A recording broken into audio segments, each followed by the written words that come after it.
All right, what's up, y'all? Welcome to Spirit-Led TV, where we're aiming for life-changing peace. First and foremost, if you have not subscribed to the YouTube channel yet, please make sure you hit the subscribe button and hit the notification bell so you can be notified whenever we put out a video.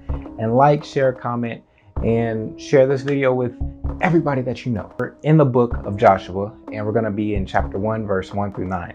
And it reads, "After the death of Moses, the servant of the Lord, it came to pass that the Lord spoke to Joshua, the son of Nun, Moses' assistant, saying, Moses, my servant, is dead. Now therefore, arise, go over this Jordan, you and all this people, to the land which I am giving to them, the children of Israel. Every place that the sole of your foot will tread upon, I have given you, as I said to Moses.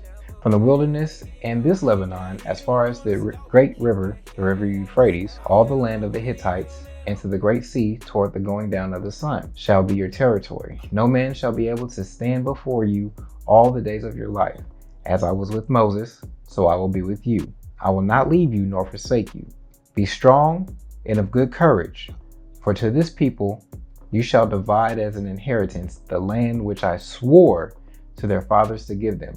Only be strong and very courageous." There goes that term, though, that phrase again. "That you may observe to do according to all the law which Moses my servant commanded you. Do not turn from it to the right hand or to the left, that you may prosper wherever you go. This book of the law shall not depart from your mouth, but you shall meditate in it day and night, that you may observe to do according to all that is written in it.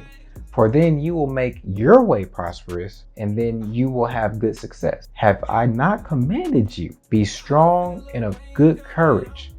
Do not be afraid, nor be dismayed, for the Lord your God is with you wherever you go." That was the reading for Joshua chapter 1, verse 1 through 9. And today we're talking about dealing with fear. I know a lot of us deal with fear in different aspects of our lives.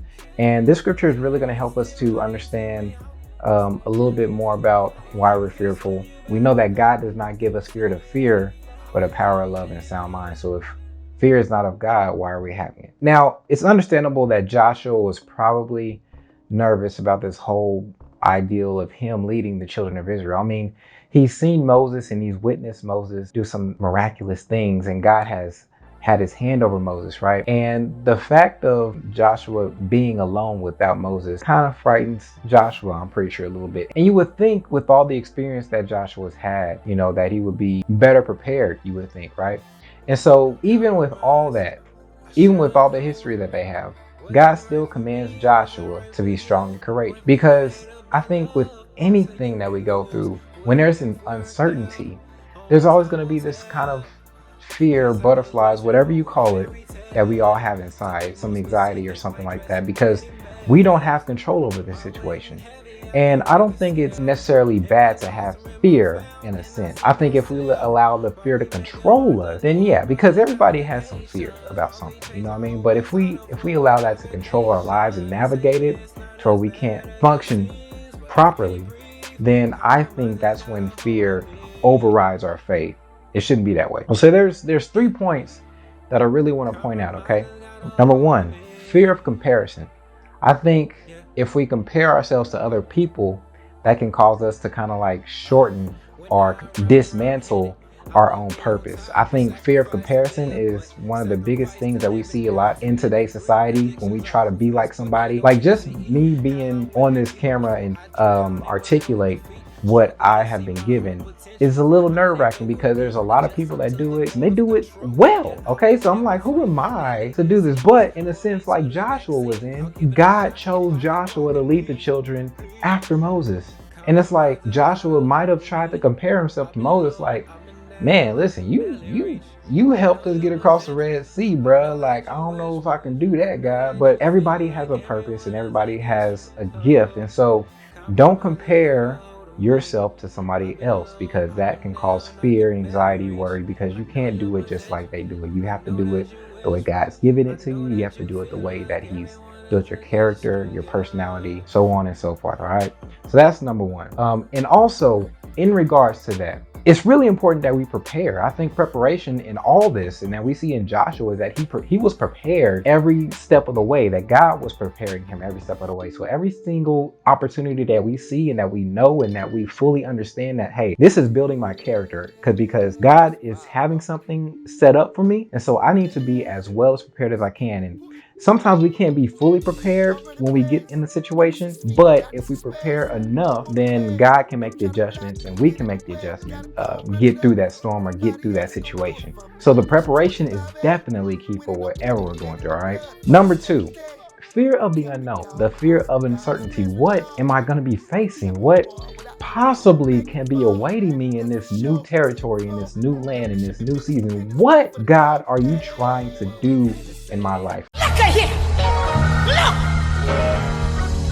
right now? I think what brings clarity in that situation is when we can really connect with God, yielding to his Holy Spirit. Joshua is faced with a big challenge, and God tells him to be strong and courageous.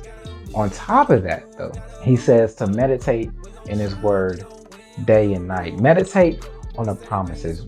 Meditate on what I've already done for you. Meditate, and meditation is basically reflecting on what's been done and what is being done. And so when we can kind of meditate and realize that, you know what, let me make sure that I'm fully equipped. We are already given every spiritual gift by God. The things that we have to do is cultivate what he's already given us. So we have this fear of unknown, really scary in a lot of aspects, just like this COVID-19 thing. Like, there's a lot of uncertainty. There's a lot of things that we don't know about. That's scary. I think taking proper precautions is definitely important, and using wisdom. And God says he gives us wisdom if we ask for it. So ask for wisdom for whatever situation you're in this season, to help with calm down some of the anxiety that we feel because we don't have control of everything. All right. The third thing that God put on my spirit is the fear of abandonment. I think we deal with this a lot in our society because we fear that people aren't going to like us. We fear that people aren't going to value us. We feel like people are going to follow us. You know what I mean? Like, I think that's a big key element in our fear of abandonment. The fact of the matter is that God told me that he is with me. Now, you could be faced with all the challenges in the world, and if God spoke to you and said, I am with you, there's security, there's assurance that whatever is going to happen, you are not going to be alone in that moment.